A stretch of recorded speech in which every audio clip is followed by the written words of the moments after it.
નમસ્કાર દર્શક મિત્રો, આપ નિહાળી રહ્યા છો N24 ગુજરાતી। તો નજર કરીશું આજના મહત્વના સમાચાર પર। આમોદમાં નેશનલ હાઈવે 64 મોતનો કૂવો બન્યો, મંત્રી ગયા, તંત્ર સૂઈ ગયું, પ્રજા ધૂળમાં શ્વાસ લેવા મજબૂર। આમોદ નગરમાંથી પસાર થતો નેશનલ હાઈવે નંબર 64 આજની તારીખે વાહન ચાલકો અને સ્થાનિક રહીશો માટે જીવલેણ સાબિત થઈ રહ્યો છે। તંત્રની ઘોર બેદરકારી અને આંખ આડા કાન કરવાની નીતિના કારણે હાઈવે હવે વિકાસનો માર્ગ નહીં પરંતુ મોતનો કોરિડોર બની ગયો છે। રસ્તાની હાલત એટલી ભયાનક છે કે અહીંથી પસાર થવું કોઈ સજાથી ઓછું નથી। ઠેર ઠેર તોતિંગ ખાડાઓ, ઉડતી ધૂળની ડમરીઓ અને બહાર ડોક્યા કરતા લોખંડના સળિયાઓ લોકોને રોજિંદા જીવનમાં જોખમ સામે ધકેલી રહ્યા છે। ધૂળના કારણે શ્વાસ લેવું મુશ્કેલ બની ગયો છે અને વિઝિબિલિટી શૂન્ય સમાન થઈ ગઈ છે। અકસ્માત થવો હવે પ્રશ્ન નથી, માત્ર સમયનો પ્રશ્ન બની ગયો છે। સૌથી શરમજનક હકીકત એ છે કે તાજેતરમાં મંત્રીનો કાફલો પસાર થવાનો હતો ત્યારે તંત્ર રાતોરાત જાગી ઉઠ્યું। પાણીનો છંટકાવ, પેચવર્ક અને સમારકામનું દેખાવડું નાટક કરી જનતાને ભ્રમમાં મૂકવામાં આવી, પરંતુ મંત્રીના ગયા બાદ એ જ તંત્ર ફરી કુંભકર્ણની નિંદ્રામાં ધસી ગયું। જ્યારે મંત્રી હતા ત્યારે કામ બુલેટ ટ્રેનની ગતિએ ચાલ્યું અને હવે અચાનક કાચબા ગતિ પણ શરમાઈ જાય તેવી સ્થિતિ છે। શું આ લોકશાહીમાં સુવિધાઓ માત્ર નેતાઓ અને વીઆઈપી માટે જ અનામત છે? શું સામાન્ય જનતા માટે ધૂળ, ખાડા અને અકસ્માતો જ નસીબમાં છે?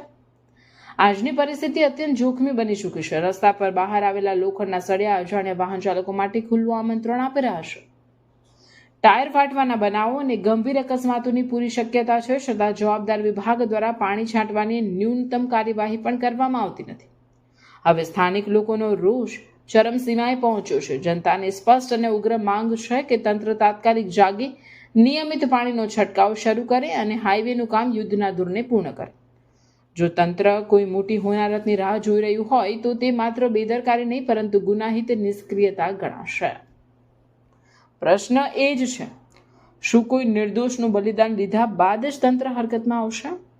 આ સર્વિસ રોડ 2 વર્ષથી એટલું બધું બેકાર છે કે બાઇક જવા માટે બી મુશ્કેલીથી નીકળવું પડે છે કે કંઈક ગટરમાં પડે, કોઈનો હાથ પગ ભાંગી જાય એવું અહીંની જે સ્થાનિક લોકો માટે બી બહુ પ્રોબ્લેમ છે ને આ લોકો આ વાત પર કોઈ નગરપાલિકાવાળા ધ્યાનમાં લેતા નથી।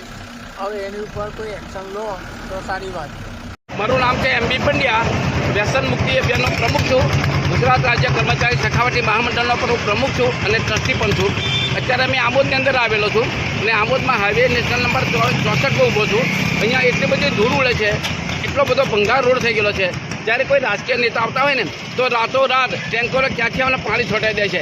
આમ જનતા કેટલી ધૂળ ખાય છે એ કોઈને ખબર નહીં પડતી। રાજકીય નેતાઓ તો ખબર છે કે ભાઈ રોડ બહુ સારો બની ગયો છે, માટે રાજકીય નેતાઓને મારી એક અપીલ છે અને વિનંતી છે કે તમે તાત્કાલિક જ અહીંયા સમયે પાણીનો છંટકાવ કરવો જોઈએ। આમ જનતાને ઘણી મુશ્કેલી પડી રહી છે।